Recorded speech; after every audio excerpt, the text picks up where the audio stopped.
penghitungan kita itu sudah tepat atau tidak. Namun tentu dengan terbatasnya jumlah DJP atau jumlah fiskus dibandingkan dengan wajib pajak, menjadikan semua laporan SPT wajib pajak itu tidak semua diperiksa. Kenapa seperti itu? Ya tentu karena keterbatasan. Makanya dengan adanya Cortex gitu ya, itu membantu pekerjaan para DJP dalam hal melakukan pemeriksaan. Sehingga dengan adanya Cortex itu salah satu tujuannya adalah untuk mempermudah dalam hal pemeriksaan. Sehingga di sini Indonesia sudah semakin maju, tidak ada lagi banyak yang perlu ditangani oleh manusia. Sebenarnya jika kita lihat gitu ya di negara-negara lain, negara yang menggunakan withholding tax itu lebih bagus gitu ya penerimaan pajaknya dibandingkan dengan self assessment system. Karena kalau self assessment system itu seakan-akan itu sukarela. Padahal kalau kita lihat di definisi pajak itu merupakan suatu kewajiban. Jadi di sini agak sedikit unik ya. Katanya kewajiban tapi kita menerapkan self assessment system.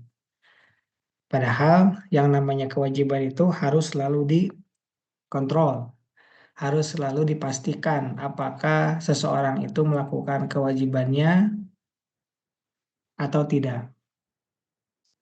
Nah, namun dengan adanya sistem mungkin semakin sini semakin diperbaiki sehingga nanti akan menjadi lebih berkurang dan mungkin kita bisa kembali lagi ke withholding system gitu ya, agar penerimaan pajak itu bisa optimal. Tentu dengan perbaikan infrastruktur gitu ya. Kemudian eh, pengetahuan dari si wajib pajak dan seterusnya gitu. Itu bisa menjadi lebih baik seperti itu. Karena kalau misalkan tidak ada punishment, ya kita tidak akan pernah mau gitu ya, atau tidak akan pernah bisa melakukan kewajiban perpajakan kita secara maksimal begitu. Jangankan ya ibaratkan lah ya, jangankan ibaratkan dengan manusia gitu ya kan, mungkin dengan Tuhan aja gitu, kewajiban-kewajiban kita juga sering luput atau kadang luput gitu ya, atau bahkan ada juga yang melalaikannya itu dengan bukan manusia, ini apalagi dengan manusia. Makanya kewajiban itu tetap harus dimonitor ya. Maka para ahli itu mengatakan sebenarnya ada beberapa negara yang butuh atau yang perlu harus menggunakan tangan besi dengan otoriter gitu ya. Jadi otoriter itu sebenarnya bukan hal yang negatif ya. Kalau kita lihat di negara-negara yang menerapkan seperti ini, seperti di kerajaan eh, bentuk pemerintahan kerajaan gitu kan, itu kan hanya satu komando gitu ya. Nah, seperti itu ada baiknya juga, ada manfaatnya juga seperti itu. Nah, ini bisa kita, makanya bentuk negara kita itu ya kesepakatan aja kalau kita menggunakan apa republik dengan demokrasi dan seterusnya, itu kesepakatan saja, dan itu pun kalau misalkan kita bersepakat juga bisa berganti juga gitu ya. Bukan berarti itu adalah sesuatu yang harus kita pertahankan sampai dengan kiamat gitu. Dibuktikan dengan ibu kota aja kita bisa pindah. gitu ya. Asalkan kita semua bersepakat. Nah, seperti itu ya. Nah, mungkin akhir-akhir ini atau udah sekarang ya udah bermunculan penelitian-penelitian yang berkaitan dengan cortex ya. Jadi kebetulan kemarin atau tadi ya saya dihubungi oleh mahasiswa, dia eh, apa namanya ingin melakukan penelitian, salah satunya dengan adanya eh, apa bagian dari modernisasi perpajakan ya, yaitu integrasi NIK sebagai NPWP. Tapi ini belum saya bahas dengan mahasiswa tersebut, begitu. Dia pengen ngelihat bagaimana kepatuhannya, apakah ada peningkatan gitu ya, atau tidak. Dia melakukan studi kasus pada wajib pajak di KPP Pratama Bandung Tegalega. Seperti itu. Oke, nah sebelum kita masuk ke penelitian ya, kita lanjutkan lagi tentang dasar-dasar perpajakan yang seharusnya kita ketahui tentang hal tersebut. Karena sebagaimana diketahui tidak semua di sini berlatar belakang pajak ya atau eh, prodi pajak. Nah, seperti itu.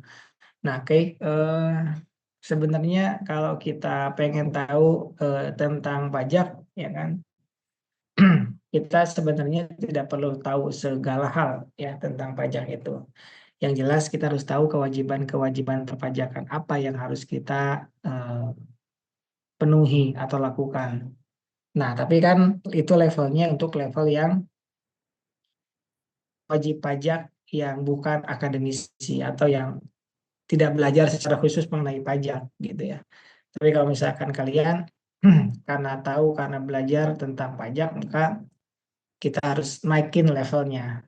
Kalau yang umum itu sampai dengan kemarin, yaitu hanya mengetahui tentang kewajiban perpajakannya. Kemudian kita perdalam lagi sekarang gitu ya. Nah, apa aja yang harus kita eh, perdalam gitu kan? Mungkin kita juga kemarin udah bahas tentang apa aja isi-isi dari pasal yang harus kita ketahui. Dan tentunya ada PPh pasal 21 gitu ya. Tapi ini merupakan eh, sesuatu yang kita tuh memang pasti melakukannya gitu ya. Sebagian besarnya kan gitu. Kemudian eh, PPh 21 juga kaitannya sebenarnya eh, banyak ya, bukan hanya dengan gaji aja seperti itu, tapi mungkin identik dengan hal tersebut. Nah, yang harus kita ketahui tentu adalah bagaimana cara menghitung pajaknya. Kenapa kita harus tahu cara menghitung pajaknya? Ya karena kita jurusan akuntansi gitu ya. Nah, em, mungkin di sini sebagiannya adalah PNS gitu ya. Masalah di PNS itu, ya saya udah lewat ya bulan kemarin kan. Masalah sebagian dari PNS itu ketika dia mempunyai penghasilan di luar dia sebagai PNS. Nah, jadi eh, pertanyaan rutin para ASN di setiap tahun tentang pajak itu adalah kenapa ketika saya mau lapor pajak saya kurang bayar gitu ya. Kenapa pada saat saya mau lapor pajak saya kurang bayar. Nah, kemudian ditanyakan ya, apakah punya penghasilan lain di luar sebagai eh, PNS gitu ya. Terus mereka jawab iya punya, ada buktinya, bukti potongnya ada. Nah, kemudian mereka itu dijadiin pegawai tetap gitu ya. Mereka dijadiin pegawai tetap di perusahaan lain gitu ya, mungkin sebagai tenaga ahli atau sebagai apa gitu ya. Atau even itu bahkan koperasi gitu kan, koperasi jadi pengurus koperasi, kemudian koperasi juga ngasih gaji, kemudian motong gaji juga. Nah, itu yang jadi masalah. Ketika kita punya dua bukti potong dengan cara hitungnya yang apa? Yang sama tanpa menyatukan itu bakal jadi eh, kurang bayar gitu ya. Itu sebenarnya makanya banyak tuh yang potong kopas, ah ya udahlah saya cuma laporin yang PNS aja, yang non PNS penghasilannya meskipun itu ada bukti potongnya ya mereka nggak mau laporin meskipun dapat 1721-nya gitu ya, mereka nggak mau laporin karena kalau dimasukin ternyata eh, jadinya kurang bayar gitu ya. Oke. Sebenarnya sekarang ada tarif TER ya, tapi kalau secara tahunannya cara perhitungannya sama yang untuk tahunannya ya.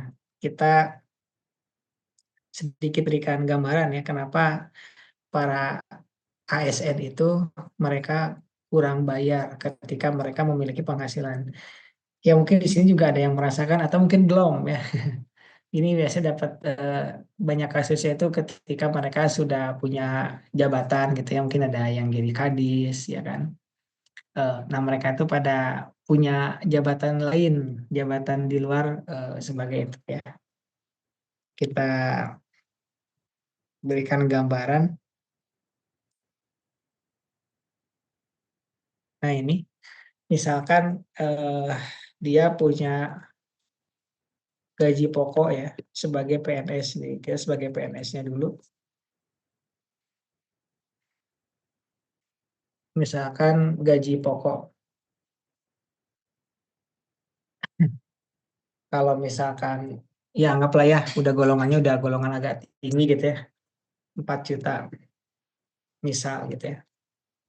Terus ada tunjangan kinerja 5 juta. Nah, terus ya misalkan ada premi BPJS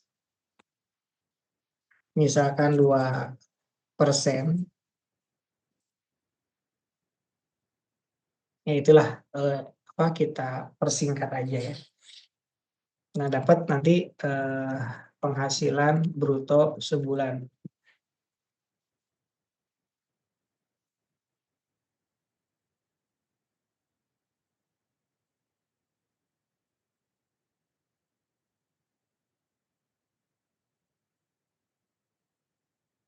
Kemudian ada pengurang, diantaranya ada biaya jabatan.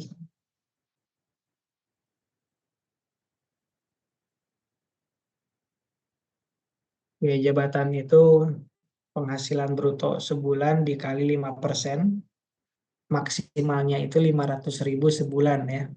Ini masih 454.000. Jadi belum 500.000, jadi masih boleh di ini semua. Kemudian misalkan iuran BPJS ya, misalkan 1%.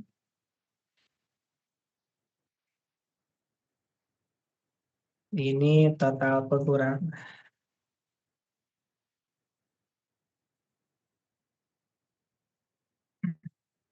Kemudian penghasilan eh, neto sebulan.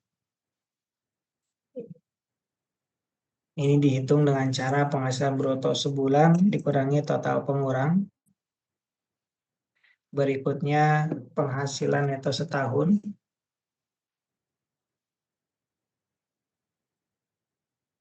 Tinggal dikali saja dengan 12.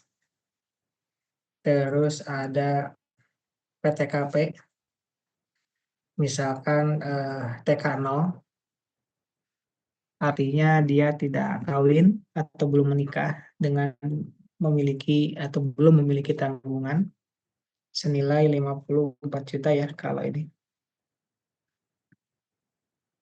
Kemudian ada penghasilan kena pajak. Nah, baru kita bisa hitung PPh terutang. Ini karena masih 49 juta ya. Jadi tarifnya masih menggunakan 5%. Karena 5% itu maksimalnya 60 juta. Jadi ini PPh terutang setahun, ini PPh terutang sebulan. Nah, ini untuk perhitungan dia sebagai PNS gitu ya. Nah, yang jadi masalah adalah ketika dia misalkan sebagai pegawai gitu ya. Ini pekerjaan keduanya ya, dan ini pegawai ini banyak bisa bagian apa koperasi, kemudian atau mungkin dia punya usaha juga, atau mungkin dia punya jaringan lah ya seperti itu. Misalkan gaji pokoknya kadang suka lebih gede ya, kadang suka lebih gede ya.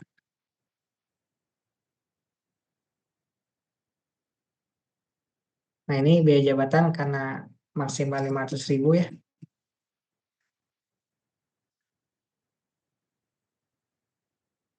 Nah, ini contoh eh, apa perhitungan. Ini banyak banget sih ya, bukan banyak banget sih. Ya sebagian besar sih kayak gini ya, kurang lebihnya. Dia punya penghasilan di luar bahkan terdaftar gitu kan, bahkan punya BPJS sendiri gitu ya, nomornya beda lagi.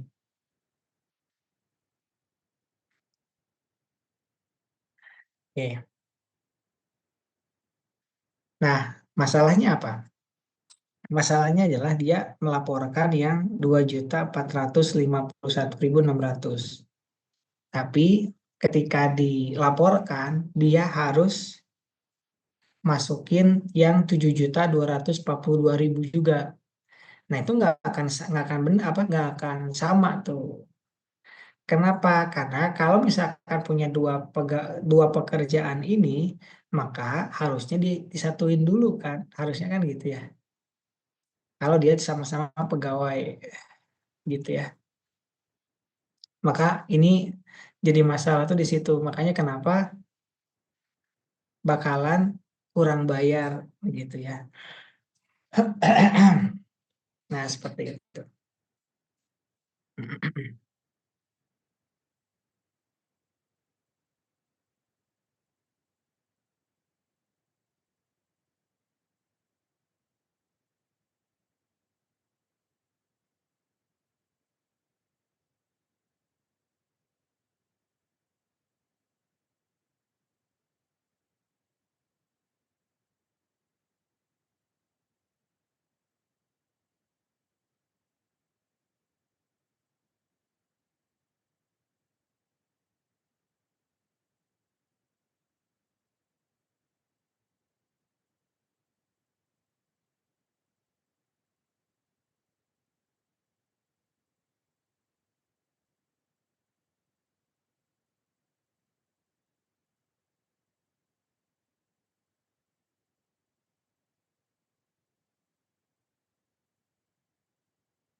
Nah, ini perhitungan yang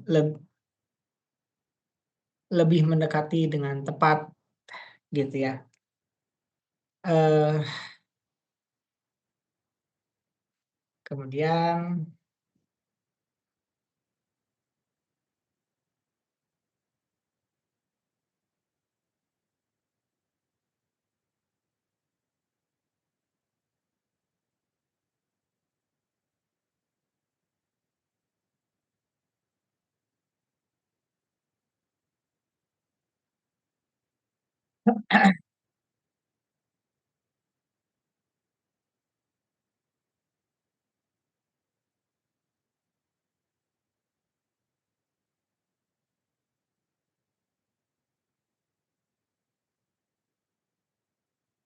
ini sisanya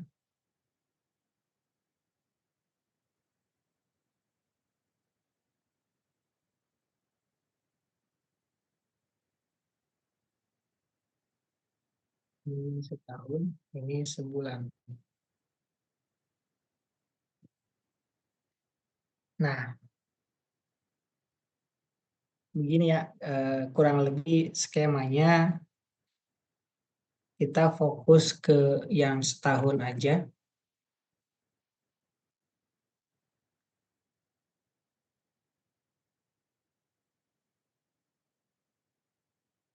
Jadi yang kita laporin itu yang 2.451.600 dan 15.726. Itu yang biasanya dilaporkan ya oleh para PNS. Jadi langsung aja gitu kan. Padahal seharusnya yang dia setorkan itu adalah 32.330.000. Makanya jadi kurang bayar kan. Karena cara menghitungnya memang berbeda gitu loh. Itu sih sebenarnya kenapa bisa selalu kurang bayar. Itu jadi isu tuh. Para PNS, dosen PNS juga gitu ya. Dia punya penghasilan sebagai kartab lagi, ya kan? Jadi yang ini yang dia laporkan, ini yang seharusnya.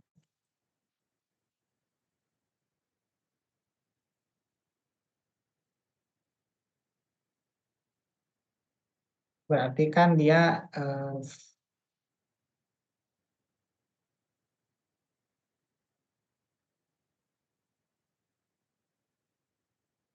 menjadi kurang bayar ya.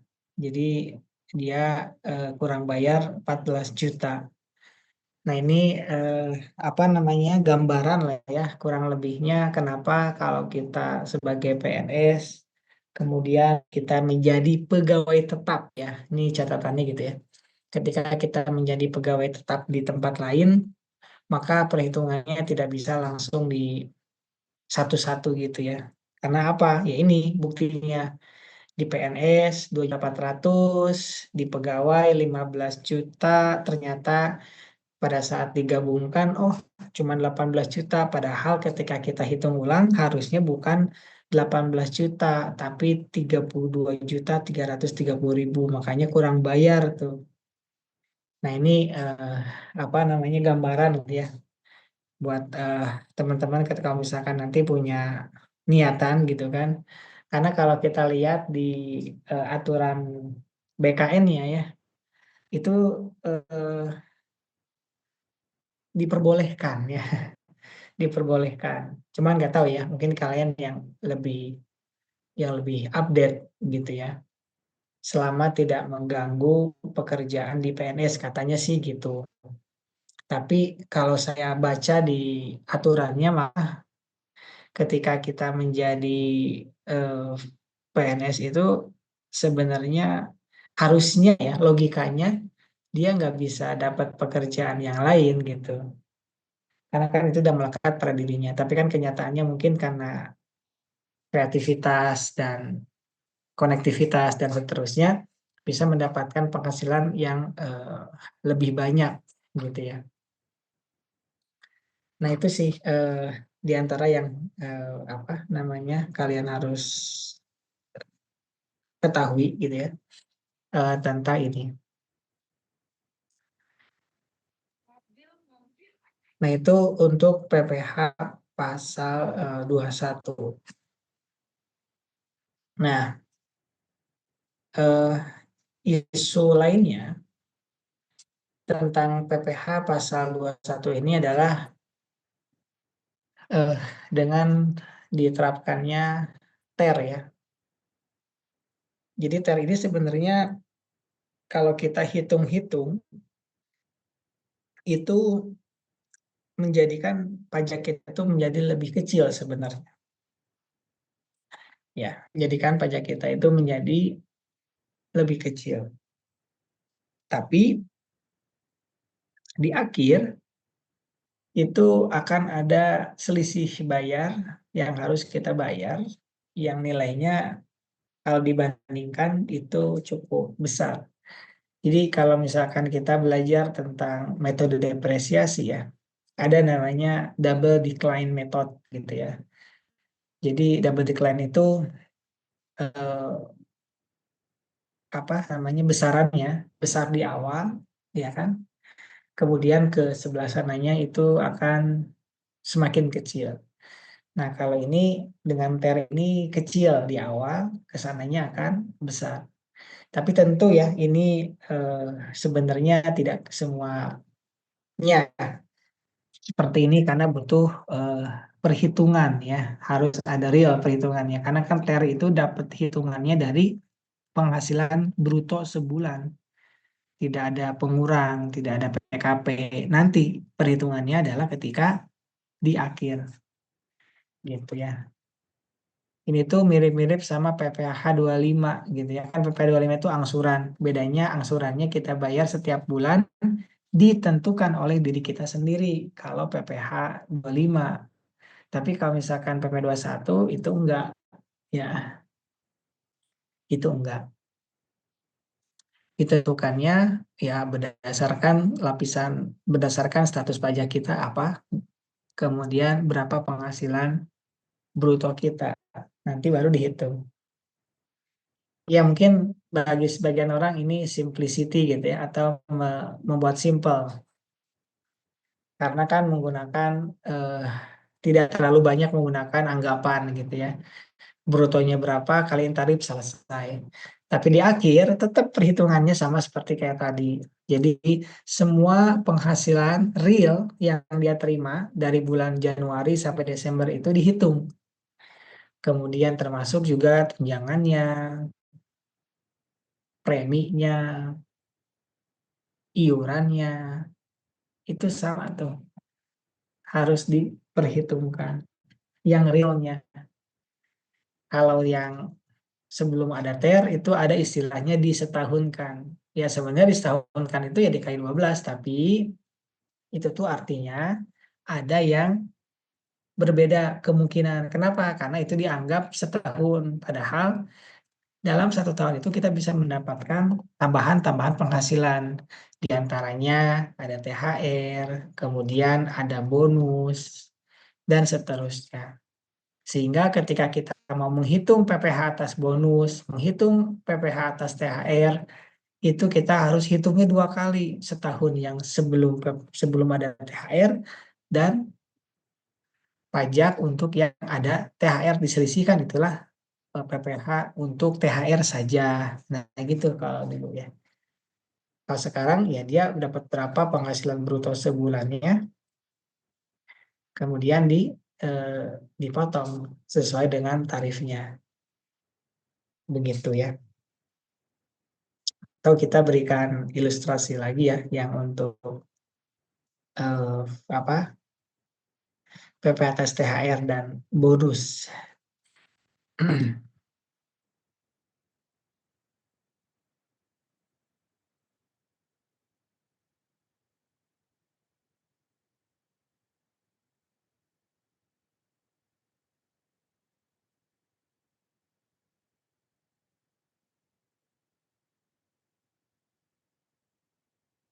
Atau nggak usah lah ya. Karena nanti perhitungannya sih sama, cuman di penghasilan brutonya itu jadi bukan sebulan lagi tapi setahun ditambah dengan bonus dan THR. Nanti diselisihkan jadi ada tiga perhitungan ya. PPh atas gaji biasa, PPh atas THR, kemudian PPh THR-nya aja itu diselisihkan. Ya kayak gitulah. Tapi kalau misalkan yang TER itu kan dari per bulan begitu. Berapa penghasilan brutonya, kemudian dikaliin sama tarifnya ya. Itu untuk yang PPh satu ya. Jadi sekarang kita akan bahasnya tentang isu-isu eh, yang ada di beberapa pajaknya. Barangkali ini akan jadi apa namanya tambahan ya, tambahan masukan untuk melakukan penelitian ya, untuk melakukan penelitian dalam hal kaitannya dengan pajak. Bahkan bisa juga tuh dilakukan analisis, mana yang lebih menguntungkan bagi wajib pajak, apakah dengan TER atau dengan tidak TER. Nah, di antaranya ada penelitian yang memberikan pendekatan dengan time value of money. Artinya memang pakai TER itu lebih hemat karena kita bisa menyimpan uang kita di bulan-bulan berikutnya. Sehingga mereka atau ada orang yang menyimpulkan, oh ya udah TER itu lebih menguntungkan eh, bagi wajib pajak seperti itu. Tapi ini jadi strategi pemerintah juga ya agar bisa realisasinya penerimaan negara itu selalu meningkat. Makanya dengan adanya TER katanya sih gitu strateginya. Kenapa ada TER itu biar pajak itu selalu terpenuhi target setiap tahunnya. Ya mungkin triwulan pertama, kedua babak belur ya, tapi pada saat yang ketiga dan keempat pasti naik, ya kan? Pasti naik dan tercapai. Nah, seperti itu. Ya meskipun ya seperti sekarang kan kita lihat ya, kalau misalkan year on year kita dengan tahun lalu itu ya kita mengalami penurunan sebenarnya. Apalagi sekarang rupiah agak lemah, ya HSG selalu merah gitu ya, ditambah kebijakan-kebijakan internasional yang kita tidak mampu atau belum lah ya, belum menghasilkan eh, tren yang positif buat negara kita.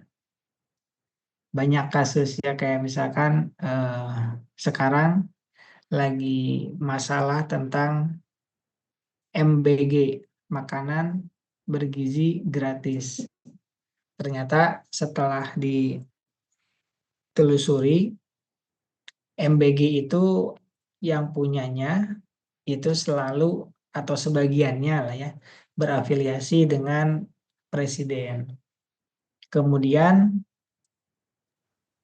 yang lainnya itu mengalami keterlambatan pembayaran sehingga direncanakan itu sampai dengan bulan September 2025 MBG itu dengan dana yang dimiliki oleh pemerintah sekarang bahkan katanya hanya sampai nanti bulan Juli katanya gitu ya. Juli sampai Agustus. Padahal ini sudah diberikan eh, pendampingan oleh KPK dan BPK gitu ya agar tidak terjadi seperti ini. Jadi ini tuh apa ya sangat rawan ya. Jadi asalnya program MBG, program makanan bergizi gratis oleh Tempo diberikan saran apa diubah bukan program ini namanya proyek makan bergizi gratis. Kenapa disebut proyek? Karena banyak pihak yang diuntungkan, tapi di hal yang sama, di waktu yang sama ada pihak yang dirugikan. Nah, seperti itu ya. Bisa juga tuh ya. Kita bisa melakukan pendekatan akuntansi ya untuk menganalisis bagaimana MBG itu. Karena kan MBG itu diberikan dana ya kan atau punya anggaran tuh triliunan ya. Ada kalau nggak salah 8 triliun apa 87 triliun. Kemudian dananya itu nanti hasil efisiensi dari pemerintah, kemudian nanti akan ada tambahan suntikan dari Danantara. Nah, itulah kurang lebih. Nah, kita akan lihat tuh, kita akan hitung, bisa tuh kayak gitu ya. Dengan sumber-sumber yang sudah ada sekarang, apakah ini bisa masuk hitung-hitungannya atau enggak? Bagaimana potensi-potensi kebocoran yang ada gitu. Belum lagi banyak kasus yang dapurnya itu apa tidak sesuai standar. Kemudian untuk menjadi mitra MBG itu harus punya dapur yang sangat besar sehingga ini tuh katanya buat UMKM tapi ternyata UMKM itu nggak bisa masuk seperti itu ya. Nah ini di antara permasalahan-permasalahan yang ada. Ya meskipun memang kalau yang saya perhatikan dari para PNS gitu ya, ya mereka akhirnya ngikutin atasannya gitu ya. Tapi ketika kita berada di institusi pemerintah, eh, apa namanya, kita harus punya apa ya, memberikan masukan gitu ya, memberikan masukan. Kalau misalkan ini udah melenceng, coba kita luruskan. Kalau sudah lurus, kita pertahankan, gitu ya. Karena di biasanya ini pengalaman pribadi, ketika kita sedang sekolah, itu saraf-saraf kita tentang kekritisan itu menjadi lebih kuat gitu ya. Ini tuh kayaknya nggak harus kayak gini deh, gitu kan. Harusnya kayak gini. Buktinya gini gini gini. Nah itu ya, kalau misalkan bukti gitu ya, kalau kita tuh memang eh, belajar secara maksimal di sini. Ya meskipun kita tahu juga mungkin banyak motivasi kenapa pengen kuliah lagi itu. Tapi kalau kita tambahkan gitu kan motivasi kita agar kita menjadi memiliki kompetensi yang lebih, kita bisa mendapatkan itu. Seperti itu. Oke.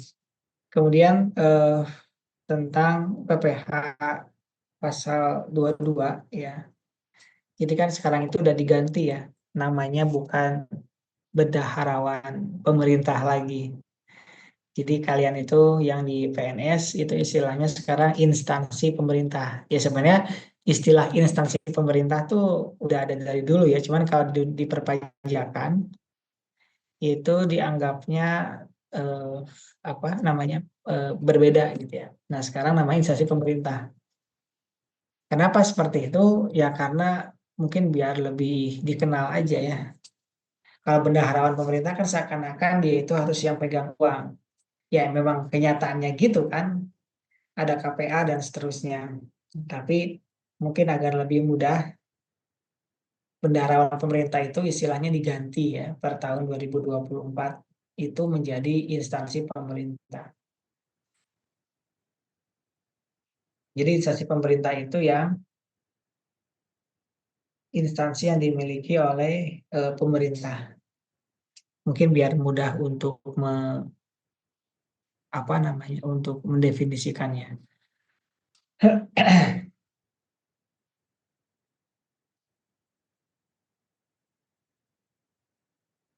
Oke, kita sebelum melanjutkan barangkali ada yang mau disampaikan atau ada yang didiskusikan. Izin bertanya, Pak. Iya, silakan. Kebetulan kemarin itu karena ada pemberian untuk tambahan penghasilan atau mungkin disebutnya THR untuk honor tenaga teknis di kami. Jadi ada perhitungan PPH TER, pemotongan PPH TER kemarin tuh. Tetapi pada saat dihitung-hitung selama 1 tahun, ada beberapa eh, honorer yang secara perhitungan PTKP-nya itu ternyata di bawah, Pak. Maksudnya gini, jadi perhitungan TER lebih tinggi daripada perhitungan 1 tahun. Hmm. Jadi sebaiknya bagaimana, Pak, kalau seperti itu ya? Apakah tetap dipotong TER per bulan atau nanti nunggu per akhir tahun saja pas perhitungan yang ada PTKP-nya, Pak? Hmm. Saya masih belum kebayang ya, bayangan saya tuh mungkin anggaplah dia itu TK0, berarti secara setahun itu dia di bawah 54 juta gitu ya setahun. Mm-mm. Em, tapi setiap bulannya dia dipotong gitu nggak sih? Iya, nah kalau yang TK0 mungkin ada potongannya di akhir tahun, tapi yang sudah punya tanggungan yang memang jadi di bawah, Pak. Oh, jadi gajinya di bawah 4.500.000 PTKP. kalau misalkan ininya ya. Iya betul, Pak. Jadi kan kalau misalnya tanggungannya misalnya 2 atau, 3 gitu kan berarti kan PTKP-nya lebih besar tuh, Pak, ya. Ya, Nah itu yang kemarin jadi bingung tuh pas di perhitungan di akhir tahun itu malah jadinya, lebih besar perhitungan TER daripada perhitungan akhir tahun. Takutnya nanti kelebihan bayar, Pak. oh, bukan lebih bayar. Oh ya, lebih bayar. Jadi harus dibalikin malah ya. Iya malahan nanti kalau lebih bayar kan malah susah ya untuk ngebalikinnya, Pak, ya.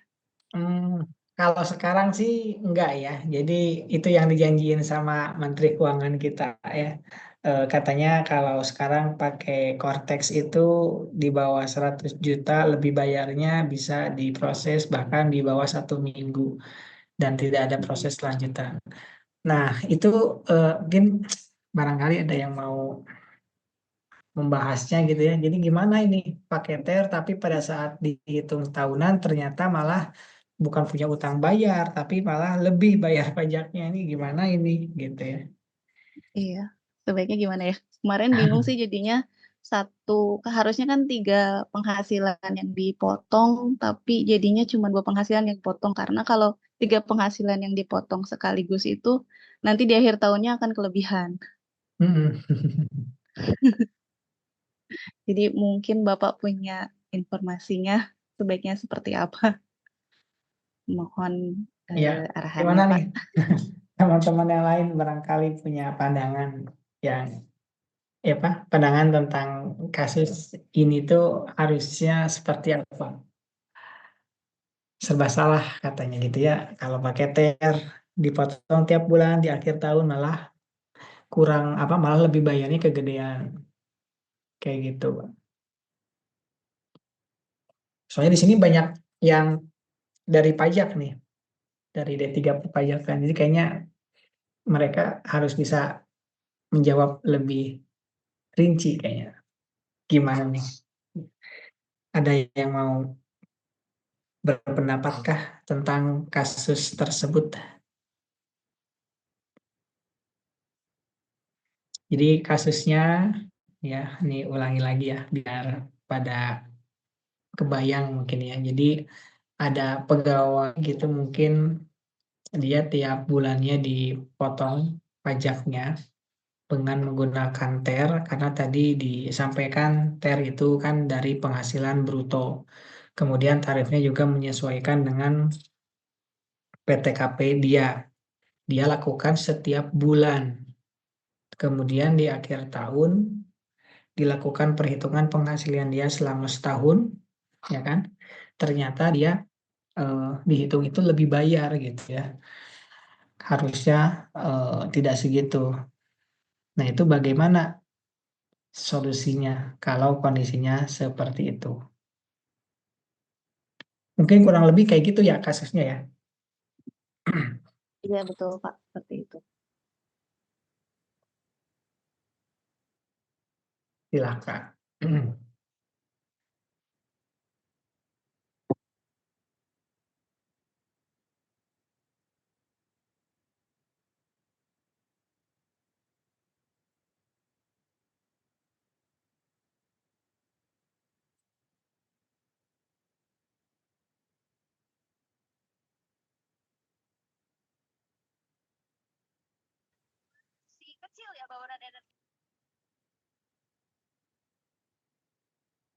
Ada yang mau coba menjawabnya?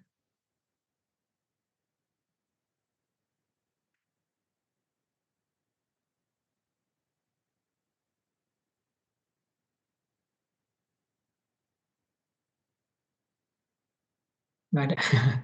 Oke. Nah, kalau misalkan ya ini nanti bisa ditambahkan lah ya, mungkin masih pada malu-malu gitu ya.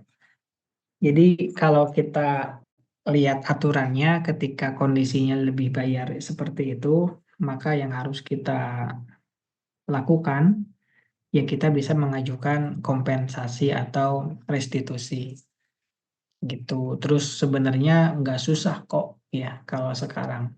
Apalagi misalkan ini cuman PPh satu, biasanya yang agak sedikit lebih panjang itu kalau kaitannya dengan PPN gitu ya, tentang PPh badan itu butuh gitu ya, butuh lebih banyak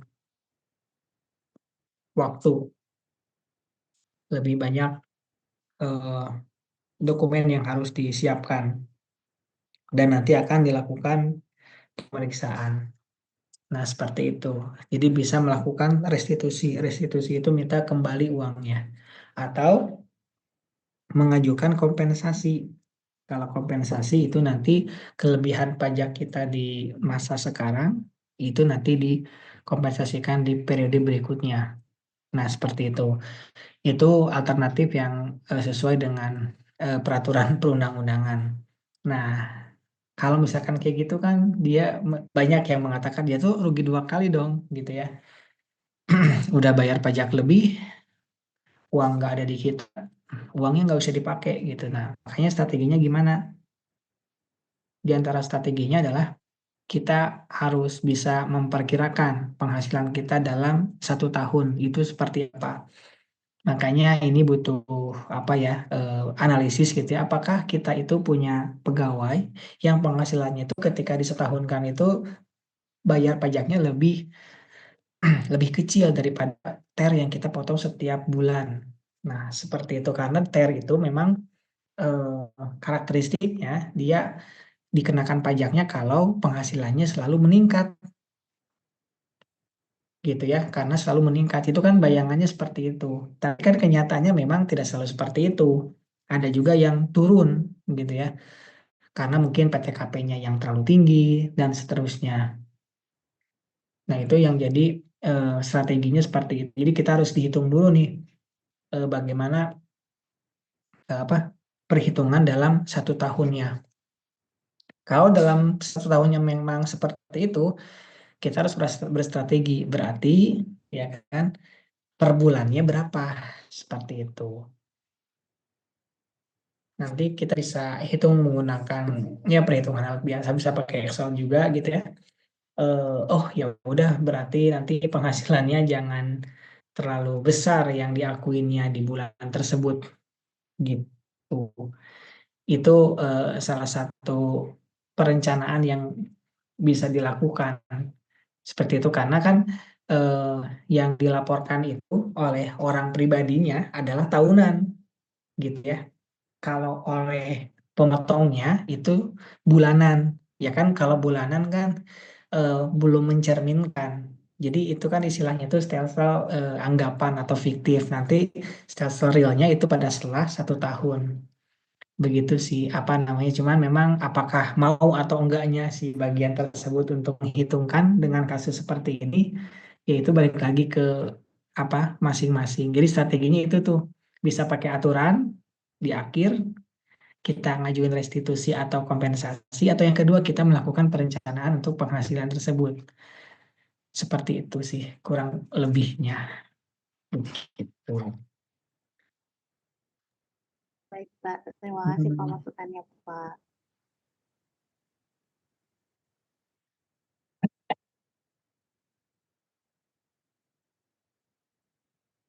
Itu diantara apa namanya alternatif, eh, bukan alternatif ya, apa namanya, kritikan terhadap TER ya. Tapi kan sekarang kalau nggak salah P3K udah nggak ada lagi ya. P3K udah nggak ada lagi untuk 2025 ini. Jadi terakhir tahun kemarin 2024. Silakan barangkali ada yang mau disampaikan lagi. Izin Pak, izin bertanya. Ya, silakan. Ya Pak, jadi saya ingin bertanya terkait dengan pengenaan untuk PPh pasal 23 sama 22. Jadi kan kalau di tempat kerja saya nih, sebenarnya kami ini masih bingung gitu loh Pak. Eh, Misalnya ada transaksi. Transaksinya itu pembelian eh, barang cetakan. Barang cetakannya tuh kayak misalnya kartu disposisi, surat keluar masuk, atau misalnya ada beli baju, bajunya tuh yang ada sablonnya kayak gitu-gitu. Nah, itu tuh sebenarnya tuh pengenaan eh, PPh-nya tuh yang tepat itu di mana ya Pak? Di PPh 22 dikenakan atas barang, atau kita mengenakannya untuk ke PPh 23 atas jasanya. Soalnya kan kalau misalnya kita beli baju itu kan memang bisa dikatakan sebagai barang. Tapi kan dia ada proses jasanya gitu, karena kita ada minta bentuk atau request kayak gitu. Sama kayak misalnya surat keluar masuk kan juga kita, walaupun itu jadinya barang, tapi kan kita ada minta prosesnya, ada requestnya. Kita ingin bentuk seperti ini atau seperti ini kayak gitu. Soalnya kita masih rancu gitu Pak untuk pengenaan PPh-nya. Kasih Pak. Jadi PPh 22 itu karena bertransaksi sama instansi pemerintah ya maksudnya gitu ya. Iya, Yang 1,5%. iya Pak. Ya, eh, yang mana yang lebih tepat ketika kita sebagai instansi pemerintah memiliki transaksi seperti itu. Jadi kita harus tahu ya tentang PPh 23 itu mungkin memang eh, lebih ke jasa gitu kan. Nah, maksud jasa di situ adalah jasa yang dijual. Artinya jasa itu tuh tidak berbentuk. Nah, sebenarnya kalau kita mau ngomongin tentang itu berarti semua produk itu adalah jasa gitu kan karena itu adalah hasil dari jasa. Nah, kalau di akuntansi biaya ini konsep yang paling bisa mungkin ya, mungkin mudah-mudahan bisa menjelaskan gitu ya. Dalam akuntansi biaya itu ada namanya manufacturing cost. Manufacturing cost itu terdiri dari tiga, direct material, direct labor, sama factory overhead. Nah, disebut sebagai barang itu pasti ada namanya conversion cost. Jadi dari bahan baku kita olah menjadi barang jadi. Nah, kemudian tadi itu, tapi kan itu custom tuh, bukan produk massal. Nah, kalau di pendekatannya akuntansi biaya, mau itu produk massal, mau itu produknya produk custom atau by order, seperti tadi surat masuk dan keluar kan memang formatnya itu kita yang tentukan kita pengennya seperti ini bahkan kita berikan apa nama instansi kita di atasnya sebagai kopnya dan seterusnya itu bukan jasa sebenarnya ya tapi lebih mendekati ke produk tapi dengan berdasarkan pesanan sehingga eh, menurut apa menurut pendekatan tersebut lebih tepat itu dikatakan sebagai bukan apa namanya bukan jasa. Kenapa? Karena yang kita beli bukan jasanya dia membuat produk, tapi kita yang beli adalah produknya. Sebenarnya ketika produk tersebut dibeli sama orang lain pun boleh juga kan, tapi kan buat apa mereka beli produk yang udah detail banget itu tuh buat instansi kita gitu. Sebenarnya ketika dijual pun ke orang lain itu boleh-boleh juga gitu kan lagian misalkan apa tadi surat masuk surat keluar gitu kan formatnya dan seterusnya itu juga boleh digunakan oleh orang lain kan tapi kan itu bukan menjadi apa nggak bisa dipakai orang lain karena sudah ditentukan. Nah, eh, menurutnya sih kayak gitu ya pendekatannya jadi yang namanya produk itu ada direct labor itu apa ya? Tenaga kerja langsung ya, sorry pakai bahasa ini. Tenaga jadi ada bahan baku, material, ditambah tenaga kerja langsung, ditambah biaya overhead, jadilah produk jadi. Makanya kalau di akuntansi itu ada jurnal dulu gitu kan, pembelian bahan baku, kemudian pemberian gaji, ya kan, kemudian nanti disatuin, nanti ada namanya departementalisasi, nanti produk itu biayanya semua ada di akhir gitu. Jadi kalau misalkan kita HP misalkan ya kan HP itu di dalamnya kan ada jasanya juga. Jasa apa? Jasa pemasangan, jasa desain dan seterusnya. Tapi apakah kita pada saat membeli HP itu kita PPh 23? Enggak, kita hanya PPN saja. Nah, seperti itu. Jadi mungkin yang lebih tepatnya yaitu PPN dan PPh 22. Nah, seperti itu. Meskipun itu adalah pesanan. kecuali gitu kan, kecuali kalau misalkan yang kita minta itu adalah apa namanya, jasa untuk mendesain. Nah, mendesain itu beda lagi.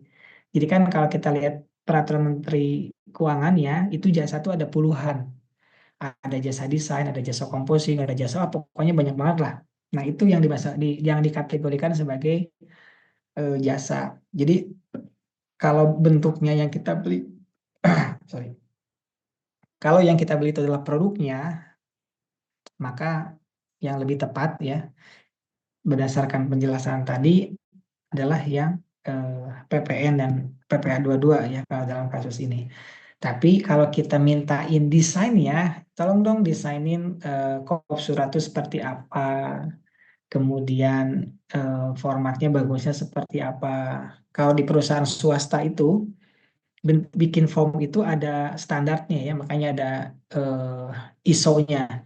Jadi yang formulir apa ISO itu seperti apa, dimulai identitas harus seperti ini, kemudian bisa divalidasi oleh ini dan seterusnya, bisa ditelusur dan seterusnya, itu ada standarnya. Nah, kalau ISO-nya sendiri itu baru PPh 23 gitu kan, kayak di apa di perusahaan tuh seperti itu. Misalkan pembuatan namanya surat pesanan atau purchase order. Nah, purchase order itu udah terlisensi ISO berapa misalkan. Nah, pada saat pembuatan format itu baru PPh 23. Nah, mungkin mudah-mudahan sih bisa memberikan sedikit gambaran ya. Cuman kalau dilihat dari kasusnya, sepertinya lebih dekat ke yang kita beli itu barangnya, bukan jasanya. Seperti itu. Oke, Pak. Berarti kalau misalnya kita kayak penggandaan, kayak fotokopi atau menjilid itu kan juga ada penggandaan tuh. Jadi banyak. Berarti itu karena kita ngelihatnya hasil produk akhir auto outputnya itu jadi barang, berarti itu juga tetap kenanya PPh 22 ya. Iya, percetakan ya seperti itu. Kan apa namanya?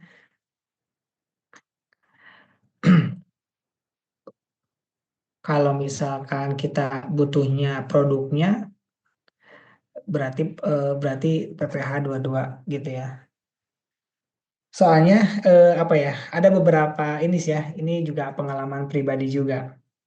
Kadang kita punya persepsi seperti itu, tapi pihak pemeriksa ya, mungkin kalau kalian inspektorat gitu punya pandangan yang lain. Jadi waktu itu kasusnya tentang biaya kirim, ongkos kirim. Ongkos kirim juga sama tuh waktu itu bermasalah. Ini masuk PP 23 enggak? Nah, kita beranggapan ongkos kirim itu berarti kan jasa kirim kan? Nah, jasa kirim itu PP 23. Kita potonglah PP 23. Kemudian eh, dikasih tahu lah oleh KPP ya, oleh AR ya waktu itu. Katanya nggak usah dipotong. Terus kata kita kenapa kan dipotong, kan ini jasa. Ya udah, kalau kita kan enak-enak aja ya kan, nggak usah potong, nggak usah ada kewajiban selanjutnya kan. Nah, terus berikutnya lagi ada lagi perubahan katanya. Boleh nggak dipotong kalau melalui pos katanya. Jadi kalau PT Pos boleh nggak dipotong, tapi selain pos harus dipotong katanya gitu. Padahal kan ini barang sama-sama aja jasa pengiriman. Nah, kemudian akhirnya ya udahlah kita biar apa namanya, biar aman, akhirnya kita potong lah. Mau itu pos, mau ke JNE, ke JNT kan kita ada rutin buat ngirim dokumen. Waktu itu gitu. Jadi ada statement kayak gitu. Sampai apa di kantor tuh bilang, ini gimana sih, transaksinya sama gitu kan, kenapa bisa beda gini gitu. Nah, memang kadang di dunia nyata suka seperti itu kan, ada interpretasi ya atau persepsi tentang hal tersebut. Tapi akhirnya ya balik lagi ke kita harus berkoordinasi, berkonsultasi dengan ya pihak terkait gitu. Apakah mereka memperlakukannya ini sebagai jasa atau sebagai barang gitu. Seperti itu. Cuman kalau misalkan perusahaannya perusahaan percetakan gitu, ada yang bilang harus ada PPh pasal 23-nya. Nah, ini memang diperdebatkan. Cuman akhirnya kita harus menggunakan persepsi si pemeriksa. Cara cepatnya sih gitu ya. Udah pernah konsultasi dengan inspektorat tentang hal ini? Hmm, paling kayak cuman itu sih Pak, nanya ke teman yang kerja di DJP aja. Terus kata mereka, Soalnya ya kata mereka tergantung itu lebih banyak biaya di mana. Kalau misalnya banyak biaya di jasa, misalnya jadi kenanya 23 kayak gitu. Jadi kita juga jadi bingung sebenarnya banyakan dikenain. banyakan jasa apa barang? Nah, gimana nentuinnya itu jasa mana barang? Maksudnya nyetak itu tuh jasa apa barang? eh buat barang sih sebenarnya. Jasanya berarti melakukan perbuatan Ya, ya menghasilkan produk gitu ya. gitu-gitu. Oh, ya itu sih makanya kalau ya makanya kalau kalau misalkan menurut tadi ya pendekatan akuntansi biaya ya kan ada dasarnya juga kita pakai buku charter itu tuh masuknya tuh produk ya kan harusnya masuknya produk. Bedanya kan produk itu ada yang massal, ada yang pesanan. Nah, kalau yang massal, oke semua orang berpendapat itu pasti produk. Tapi kalau misalkan pesanan, itu juga kalau secara akuntansi biaya itu termasuk produk juga bukan jasa. Jadi kalau jasa itu kita terjemahkan atau kita definisikan sebagai barang yang tidak berwujud gitu. Sedangkan itu kan berwujud. Itu kalau pendekatan akuntansi. Nah, ini pendekatan pajak seperti apa? Nah, itu yang jadi eh, apa ya? Persepsi yang kita bisa perdebatkan sih kayak gitu. Barangkali yang lain ada yang mau memberikan tanggapan mana yang kira-kira lebih lebih masuk gitu ya. Baik itu secara aturan pajak maupun secara eh, konsep.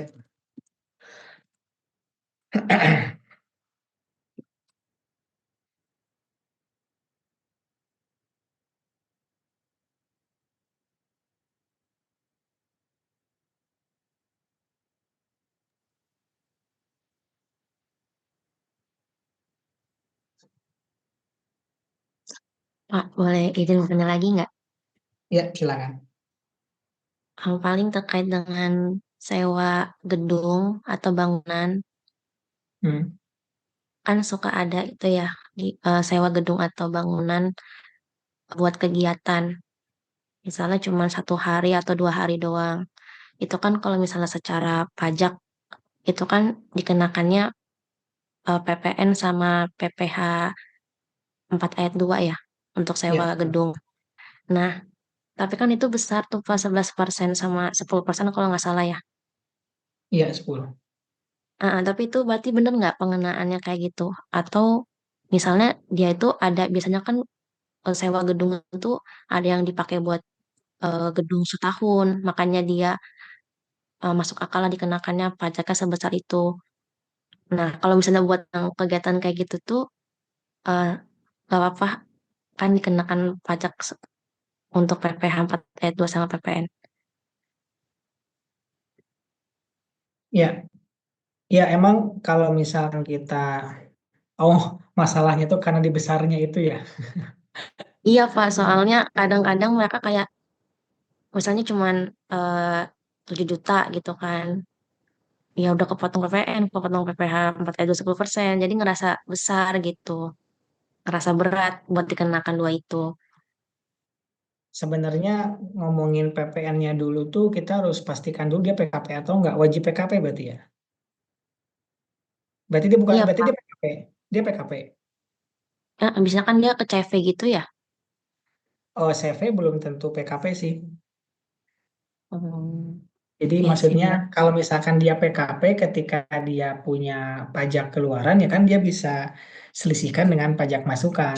Jadi sebenarnya mereka tuh nggak rugi kan makanya pajak pertambahan nilai itu eh, dititipkan gitu kan oleh apa namanya oleh pembeli kepada penjual. Tapi kalau dengan instansi pemerintah itu nanti ada perbedaan. Si faktur pajaknya juga bukan 010 ya, tapi 040 di awal nomor faktur pajaknya. Iya kan? 040 dapatkah itu? Atau enggak 010 jangan-jangan? Atau enggak ngeh. Nggak nge sih, Pak. Itu dilihat faktur pajak yang dia bikin tuh 010 atau 040. Kalau 010 salah dong. Harusnya kan 040.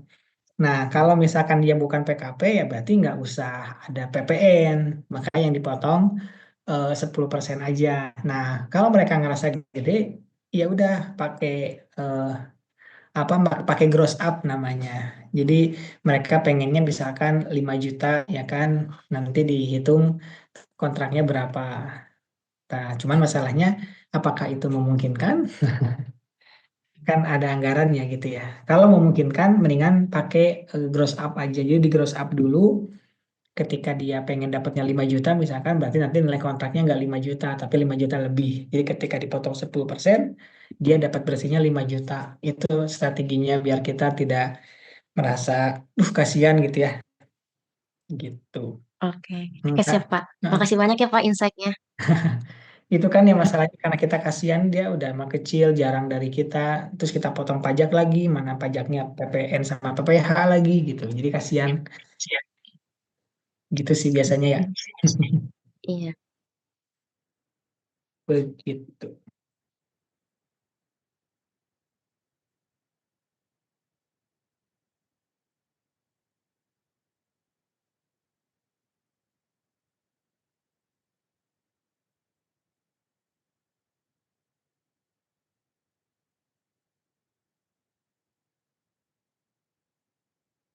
Cuman tadi tentang percetakan sebenarnya yang paling aman lagi-lagi kita majakin lebih banyak ya.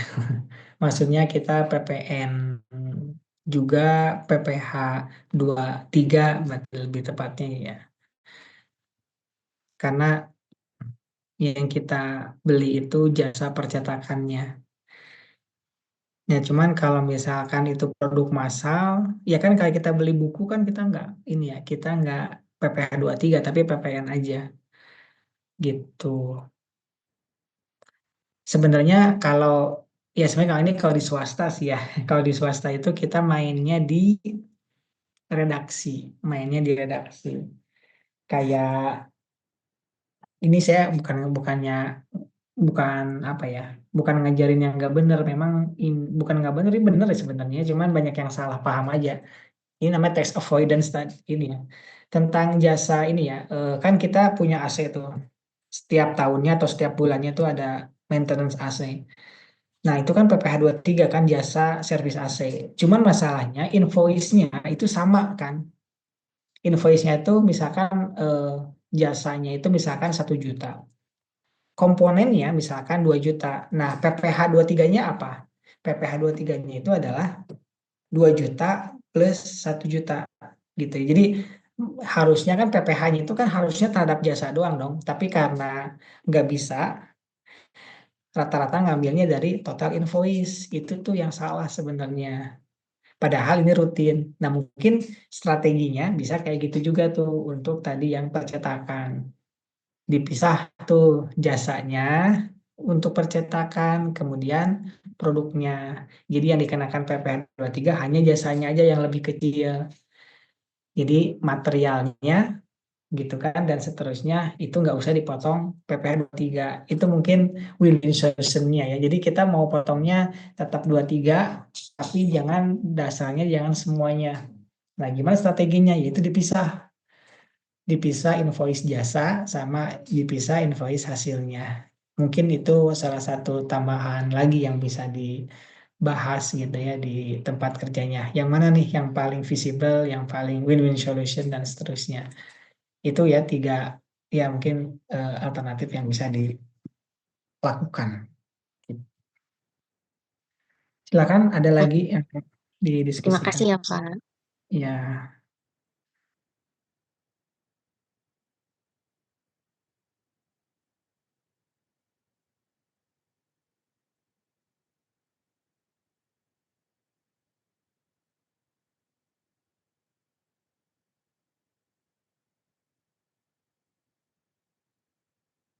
Baik, kalau tidak ada, mungkin sedikit masukan lagi tentang penelitian-penelitian, mungkin yang tadi disampaikan oleh, siapa ya, Yusrina tadi bisa diangkat juga sebagai topik penelitian gitu ya, tentang bagaimana sebenarnya kita nggak meninjau prosedur ya, kalau meninjau prosedur kan itu D3 ya, tapi kita lakukan analisis atau mungkin kita bisa lakukan apa namanya, uji atau, bagaimana pengaruh tentang itu kepada penerimaan negara mungkin, atau terserah kita mau dari sudut pandang mana, point of view yang mana, itu bisa juga diangkat sebagai permasalahan. Jadi sebenarnya harusnya itu jasa atau bukan, tapi kalau ngelihat dari aturan undang-undang, ternyata ini termasuknya jasa, tapi kenyataannya ini nggak bisa dibilang jasa dong, dan seterusnya lah. Itu bisa jadi, masalah juga. Kemudian, apa namanya, hal-hal yang terkait dengan permasalahan pajak yang dihadapi di tempat kerja itu bisa diangkat, kemudian kita bisa elaborasi itu dijadikan masalah penelitian, kemudian kita bisa jadikan itu sebagai proposal penelitian. Seperti itu, ya. Nanti mungkin kapan ya, minggu depan atau enggak minggu depan, kayaknya kita setelah akreditasi kita hari Senin depan, akreditasi lapangan mungkin bakal agak sedikit lebih sibuk, mungkin paling cepat 2 minggu lagi dapat pembimbing ya, atau mungkin nanti dicicil lah dikit-dikit, siapa yang bisa kita plotting ya. Seperti itu ya, mungkin itu aja ya. Ada yang mau disampaikan lagi? Ada mungkin kurang lebih 5 menit lagi.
Oke, kalau tidak ada, kita cukupkan saja.